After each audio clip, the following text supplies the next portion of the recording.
So mga bagay na kailangan mo at dapat mo palaging isaisip upang maghabol ang isang lalaki. So huwag natin ito masyadong patagalin mga kamamay. Ano nga ba yung mga bagay na dapat mong gawin upang maghabol ang isang lalaki? Oo, sa iyo. So number 1, lagi mo sanang uunahing bigyan ng respeto ang sarili mo.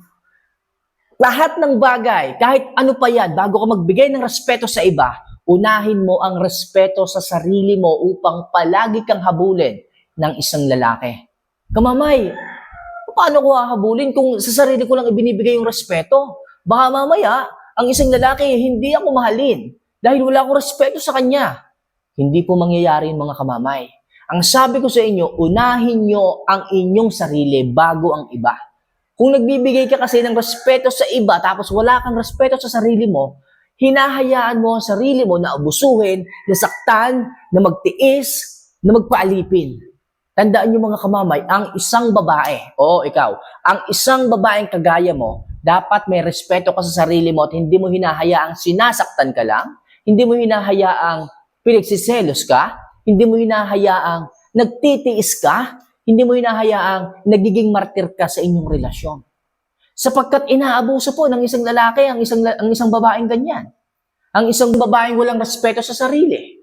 Okay? Pero kung ikaw yung babae na handang lumayo, na handang mawala, na handang mang-iwan kapag ka niloko, dyan mas tataas ang respeto sa iyo ng isang lalaki. Kamamay, sigurado ka ba? Abay, opo mga kamamay. Bakit hindi tataas ang respeto? Nandun ang takot ng isang lalaki na baka iwan. Nandoon ang takot ng isang lalaki na baka ipagpalit siya. Bakit? Kasi nga, hindi mo hinahayaan na saktan ka. Pag sinaktan ka ng isang lalaki, goodbye na lang sa kanya. At matatakot ang isang lalaki kapag kagano.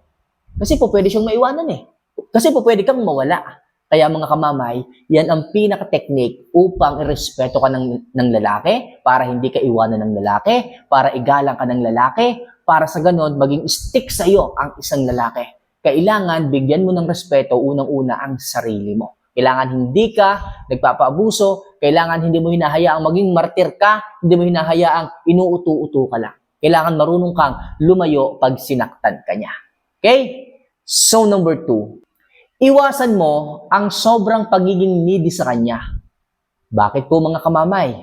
Maghahabol po ang isang lalaki kung hindi ka masyadong nagpaparamdam, kung hindi ka masyadong naghahabol, kung hindi ka masyadong namimressure ng oras ng isang lalaki. Kamamay, ano ba yung pagiging needy? Ang pagiging needy po mga kamamay, masyado mong ipinipressure yung lalaki na bigyan ka ng oras. Yung palagi kang nalilimos ng oras sa kanya. Kita mo nang busy-busy yung lalaki. Kita mo nang may ginagawa yung lalaki. Kita mo nang wala nang ang oras yung lalaki para sa iyo. Masakit man. Sabihin na natin nagkukulang ka rin ng oras. Kamamay, kulang talaga ng oras sa akin. Hindi lang ako nabibigyan ng pansin. Masama bang maging needy? Masama bang magsabi? Nagkukulang nga siya ng oras. Pero hayaan mong siya yung makapansin nun. Huwag mo siyang i-pressure. Kasi the more na nami-pressure ka mga kamamay, the more na hindi ka niya bibigyan ng oras. Bakit? Kasi nakikita ka niyang nandiyan ka lang eh. Pero kung makikita ng isang lalaki na po pwede kang lumayo sa kanya, kapag ka hindi siya nagbigay ng oras, siya yung lalapit sa iyo. So, sa mga oras na nagiging needy ka, mas maganda mong gawin is mag-no contact rule muna. Or mawala ka muna sa equation. Okay? Kung ang isang lalaki masyado nang nagiging abala sa mga pansarili niyang kagustuhan, kung nakikita mo na ang isang lalaki ay masyado nang maraming oras sa iba pero hindi ka mabigyan ng oras, huwag kang magiging needy. Mas ipakita mo sa kanya na kung marami siyang oras sa iba, marami ka rin mga bagay na mas tinalikuran para unahin siya. So, ang gawin mo, unahin mo rin yung mga bagay na nawala sa iyo. Okay? Mag-no contact rule ka muna. Unahin mo ang sarili mo. Unahin mo yung mga kaibigan mo na naghihintay sa iyo. Unahin mo yung mga magulang mo na hindi mo na nauuwian. Dahil sa kagustuhan lang ng lalaki na yan, na lagi kayo magkasama. Okay? Bumalik ka muna sa probinsya. O kaya naman, kung magkalayo kayo, huwag ka muna magparamdam. Sa ganyang paraan mga kamamay, maghahabol lang isang lalaki. Huwag ka lang maging masyadong needy. Hayaan mong ikaw ang hanapin ng isang lalaki. Kung dati-rate, palagi na lang kayong lumalabas. Kung dati-rate, masyado ka maraming oras sa kanya. Ngayon, biglain mo yung pagkawala mo. Biglain mo yung kawalan mo ng pagpaparamdam. Sigurado ako. Hahanapin ka niyan. Tatanungin ka niya kung bakit ka naging ganyan, kung bakit bigla kang nawala. So sa paraang ganun mga kamamay, nasa iyong atensyon ng isang lalaki. Habulin ka. So next, maging matigas at wag na wag maghahabol kung wala ka namang ginagawang mali. Yes mga kamamay, diyan ka hahabulin ng isang lalaki. Kung wala ka namang ginagawang pagkakamali, o sabihin na natin siya yung nagkamali. Kung siya yung nagkamali, kailangan marunong kang pagtandain ng isang lalaki. Dapat marunong kang turuan siya ng leksyon. Hindi kagaya ng iba dyan.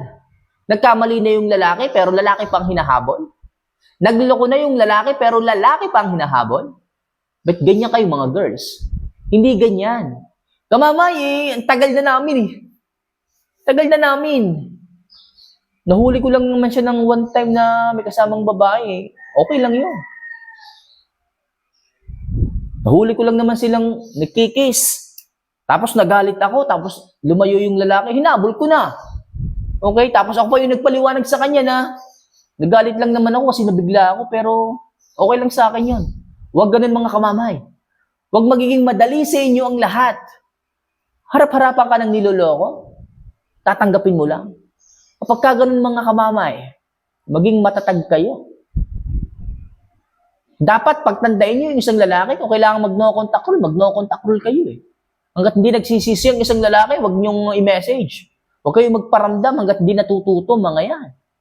Kaya mga girls huwag na huwag kayong maghahabol kung wala naman kayong ginagawang pagkakamali. Dapat matuto sila. Dapat magtanda sila para hindi kayo abusuhin, para hindi kayo utuin, para hindi kayo maging agrabyado sa inyong relasyon. Kailangan kung sinong nagkamali, siya yung dapat magsisi. So next, paminsan-minsan, bigyan mo ng oras yung mga taong naghihintay sa iyo at yung mga taong mahal mo sa buhay. Yes, mga kamamay, isa rin tong paraan, mga kamamay, upang maghabol ang isang lalaki.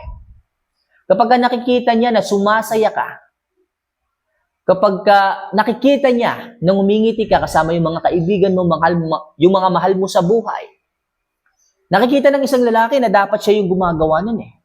Pero wala tayong magagawa, hindi niya nga magawa eh. Pero sa isang banda, nagsiselos yun. Pag nakikita niya na umingiti ka in your circle of friends, magsiselos yun. Makikita niya na baka mamaya meron nang nagpapasaya sa kanya. Baka mamaya meron nang isa sa mga lalaking yon ang nadidevelop sa kanya. Magsiselos yun mga kamamay. At kapag nangyari yun mga kamamay, muli kanyang hahabulin. Sapagkat meron kang kasiyahan, meron kang buhay sa labas ng inyong relasyon. Habang kayo ay may pinag-awayan, nag-no contact rule ka sa kanya, lumayo ka sa kanya, tapos nakita niya na mas sumasaya ka sa iba, hindi niya yun matitiis, hindi niya yung kakayanin na kaya mong ngumiti kasama yung ibang tao habang may nararamdaman kayong problema o meron kayong pinagdadaan ng problema. So, isang lalaki ay magbababa ng pride. Bakit? Possible kang mawala sa kanya. Possible kang makasurvive kahit wala siya. At pag ganun mga kamamay, talo ang isang lalaki. Talo ang isang lalaki sa paraang nagsasaya ka tapos siya nagdudusa. Kaya mga kamamay, magkaroon ka rin ng oras sa ibang mga mahal mo sa buhay sa labas ng inyong relasyon upang maging masaya ka rin doon. Para sa ganon, ang isang lalaki maghabol sa iyo, makita niya ang halaga mo, at mas mahalin ka niya kalaunan. And last, huwag laging umasa o iasa sa lalaki ang lahat. Yes, mga kamamay, pag palagi kayong umaasa sa isang lalaki, tumataas ang ego at pride ng mga yan. Baka may maisumbat pa ang mga yan pagdating ng araw. Mas masakit yun pagdating sa inyo, mga kamamay. Ayokong hintayin at dumating yung pagkakataon na yun sapagkat alam ko ang mararamdaman ninyo. Pag sinabihan kayo na, ano bang pakialam mo? Naghihintay ka lang naman ang iaabot ko eh. Ako lang naman ang nagpapasok ng pera sa relasyong ito kaya wala kang karapatan para gawin niya sa akin. Napakasakit yan mga kamamay. Ayokong marinig ninyo mula sa mga partner ninyo yan. Kaya huwag kayong umasa hanggat maaari. Okay? Pag hindi kayo umasa, pag hindi kayo nakadepende sa kanya, wala siyang panghahawakan para dumipende ka sa kanya. Kaya mga kamamay, huwag kayong aasa sa isang lalaki sa halip. Magtrabaho kayo, humanap kayo ng sideline, humanap kayo ng mapagkakakitaan. Para sa ganon, ang isang lalaki ay magbaba ng pride sa inyo. Para sa ganon, pag nagkahiwalay kayo, hindi ka masyadong mahihirapan, kaya mong sumurvive at hahabulin ka ng isang lalaki. Sapagkat hindi ka nakadepende sa kanya ng lahat ng pangangailangan mo eh. Kaya mong tumindig, kaya mong tumayo mag-isa kahit wala siya. Sa paraang yun mga kamamay, hahabulin ka ng isang lalaki sapagkat hindi mo siya kailangan. Sapagkat hindi ka nakadepende sa kanya, sapagkat hindi ka umaasa sa kanya. So yan lang mga kamamay, mga bagay na kailangan nyo pong gawin upang mas lalo kang habulin ng isang lalaki. So paano mga kamamay, see you for our next vlog. Mahal ko po kayo. Don't forget to click the subscribe button, notification bell at mag-comment para makilala din po kita. So sa mga nakarelate mag-comment din po kayo. So paalam mga kamamay, mahal ko po kayo.